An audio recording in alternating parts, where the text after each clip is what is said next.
kami dari pemerintah Kabupaten Desa Jaya, Disnaker Kabupaten Desa Jaya pada hari ini mendapat kesempatan pelaksanaan unit dari PLK Banda Aceh yang pelaksanaannya di Kedai Kurung Sabi dengan jumlah peserta 16 orang, di mana pelatihan ini kita berharap nantinya para peserta sebagai masyarakat di Kabupaten Aceh Jaya ini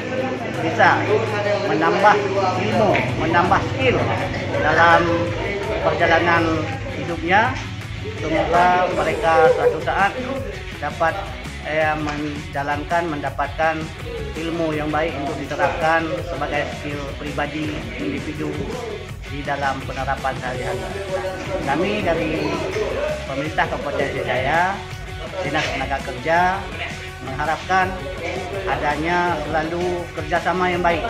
antara pemerintah Kabupaten Aceh Jaya dengan PLK Banda Aceh, di mana kedepannya kalau memang memungkinkan anggaran, memungkinkan situasi, kita berharap COVID ini cepat berlalu, bahwa kegiatan serupa ini bisa berlanjut dengan beberapa workshop yang ada, kemudian bisa kita terapkan atau kita laksanakan di beberapa kecamatan yang ada di Kabupaten Aceh Jaya.